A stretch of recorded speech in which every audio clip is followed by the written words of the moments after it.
the mother took her 9-year-old daughter to the OB/GYN. She suspected her daughter might be pregnant. At first her belly was just slightly swollen, but soon it grew so big she couldn't even fit into the largest kid's clothes. The mother comforted her saying it was probably just indigestion. But that night the girl rushed into the bathroom and started throwing up. All the signs pointed to a possible pregnancy. The father saw how bad things were getting, so he planned to take her to the hospital first thing in the morning. But by the next day her belly had grown even bigger. She lay in the back seat in pain. When they got to the hospital, the doctor said everything looked perfectly normal. He thought the girl just had a bit of lactose intolerance, and said the vomiting was just an allergic reaction. Hearing this, the mother finally relaxed. But the girl's condition wasn't that simple. Late at night, the mother was suddenly awakened by her daughter's painful groans. She rushed to her daughter's bedside. The girl was sweating from the pain. Seeing her like this, they rushed her to the best hospital in town. After emergency treatment, the girl's condition stabilized. That's when a young doctor came to inform them. You're good to take her home? He guessed Mary was just dealing with acid reflux. With enough rest, there'd be no serious consequences. But the mother didn't buy it, seeing her doubt. The doctor coldly told her to go find another hospital. Then he turned around and walked away. His careless attitude made the mother furious. You find me another doctor, you run some more tests. I'm not leaving this hospital until I know what's wrong with my daughter.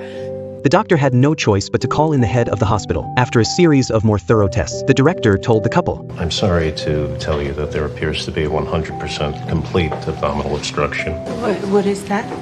Part of her intestines are twisted off. If we don't clear that obstruction right now, your daughter's gonna die. The mother never expected her daughter's condition to be this serious. A nurse quickly came in to prep for surgery. She pulled out a tube over 2 meters long. She had to insert it through the girl's nose and into her stomach to stop the girl from squirming from the pain. She needed the parents to hold her down. Watching her daughter cry and scream in agony, the mother was heartbroken. It felt like torture, but the real nightmare was just beginning. After a full day of surgery, the doctors removed the tangled part of her intestines. But they also discovered something worse. The doctor regretfully told the couple the reason her intestines were blocked was because she had a severe intestinal motility disorder, and there's currently no known cure. That meant the girl would have to rely on a feeding tube for life. Just when the parents were falling into despair, the doctor mentioned there was a pediatric specialist in Boston researching this condition. Maybe he had a new treatment. His words gave the mother hope. She immediately took her daughter to Boston, but they were stopped at the hospital because they didn't have an appointment. The mother explained her daughter's situation. The staff were moved, but still couldn't break the rules. The mother had no choice but to leave with her daughter. A waitress at a restaurant noticed Mary's swollen belly. She realized the girl might be sick. When she learned they had come all the way from Texas to see a doctor, she warmly offered to show them around for a day. The mother wanted to say no, but the daughter quietly begged her, so she agreed. The next day they met as planned. The woman drove an old car, but their trip was filled with joy. They visited the aquarium and an art museum. They spent a lovely day together. Then the mother's phone rang. It was the hospital. They had a 7 a.m. slot open the next morning. It was amazing news. Mary underwent a thorough checkup. The doctor in charge had a great sense of humor. He told jokes to help Mary relax, but the final results weren't encouraging. The doctor found her